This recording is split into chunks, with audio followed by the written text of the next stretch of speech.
Hello everyone, welcome to learn with Sachi store. तो आज की वीडियो में हम लोग देखने वाले हैं बी आर अम्बेडकर का life sketch and his main work. ठीक है, तो आइए शुरू करते हैं हम लोग आज की अपनी वीडियो को। तो डॉक्टर भीमराव अंबेडकर का जो जन्म था 14 अप्रैल 1891 ईस्वी को महाराष्ट्र के महो नामक स्थान में हुआ था। वे महार जाति के एक अत्यंत गरीब परिवार में जन्मे थे। महार जाति महाराष्ट्र में अछूत समझी जाती थी। जन्म के समय उनका जन्म भीम सकपाल था। ठीक है, उनका जो नाम था वो था भीम सकपाल। जिस समय भीमराव अंबेडकर का जन्म हुआ था उस समय निम्न जाति के लोगों की को जो था वो घृणा की दृष्टि से देखा जाता था।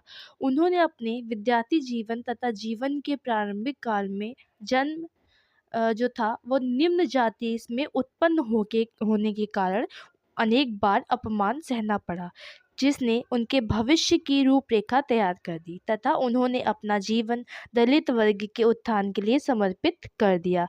अंबेडकर बचपन से ही बहुत परिश्रमी, बहुत ही संयम और धर्मनिष्ठ थे। उन्होंने 1907 ईस्वी में हाई स्कूल की परीक्षा उत्तीर्ण की। ठीक है, इसके पश्चात उन्होंने बड़ौदा के महाराजा जो थे उन्होंने उनको छात्रवृत्ति प्रदान की, जिसके सहारे उन्होंने उच्च शिक्षा प्राप्त की और 1912 में बीए पास कर लिया। तथा 1913 में वे बड़ौदा के महाराजा की छात्रवृत्ति पर ही अमेरिका के कोलंबिया विश्वविद्यालय में अध्ययन के लिए गए। वहाँ 1915 में उन्होंने अर्थशास्त्र विषय में एमए की परीक्षा उत्तीर्ण की। वहीं वे विश्वविख्यात अर्थशास्त्री प्रोफेसर सेलिगमैन के निकट संपर्क में आए। 1916 में उन्होंने विश्व की प्रसिद्ध शिक्षण संस्था London school of economics and political science में प्रवेश लिया। अगस्त 1917 में वे भारत लौट आए और महाराजा बड़ौदा के सैनिक सचिव के रूप में उनकी नियुक्ति हुई।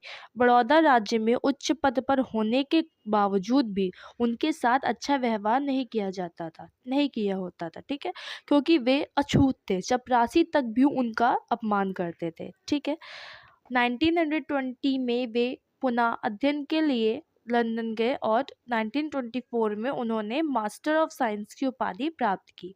अपने शोध प्रबंध पर उन्होंने लंदन विश्वविद्यालय से पीएचडी की उपाधि भी प्राप्त की। इसके साथ ही उन्होंने बार एट लॉ को उपाधि प्राप्त की। ठीक है, 1923 में अंबेडकर भारत वापस आ गए। ठीक है, और बम्बई में उन्होंने वकालत प्रारंभ की तथा उन्होंने बहिष्कृत भारत नामक मराठी पत्रिका का भी प्रकाशन किया। ठीक है, 1927 में ही उन्हें बम्बई विधान परिषद का सदस्य मनोनीत किया गया। विधान परिषद में उन्होंने दलित समाज की स्थिति का बहुत मार्मिक, बहुत गहन अध्ययन और चित्रण प्रस्तुत किया। सामाजिक अछूतोद्धार कार्यक्रम के अंतर्गत उन्होंने बहिष्कृत अधिकारी सभा की स्थापना की। डॉक्टर अंबेडकर ने अगस्त 1936 में इंडिपेंडेंट लेबर्स पार्टी की स्थापना की। अगस्त 1942 में उन्हें गवर्नर जनरल की परिषद का सदस्य मनोनीत किया गया। ठीक है, 1947 में उन्हें संविधान निर्माण की प्रारूप समिति का अध्यक्ष बनाया गया। 1949 में उन्हें स्वतंत्र भारत का प्रथम विधि मंत्री बनाया गया, किंतु उन्होंने पारस्परिक मतभेदों के कारण 1951 में मंत्री पद से त्याग दे दिया।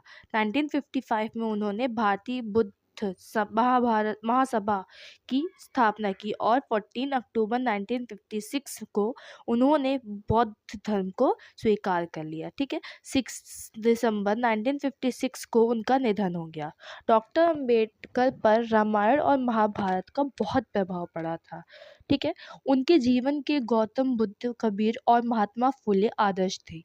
वे प्रकांड विद्वान थे। उनकी कुछ प्रमुख रचनाएं अग्रलिखित है। ठीक है, जिसमें annihilation of the caste 1936, that untouchables who are they 1948, the Buddha and his dharma 1957, the Buddha and the future of his religion 1980। ठीक है, तो अगर आपको मेरी वीडियो अच्छी लगी so please like, subscribe and share and keep support.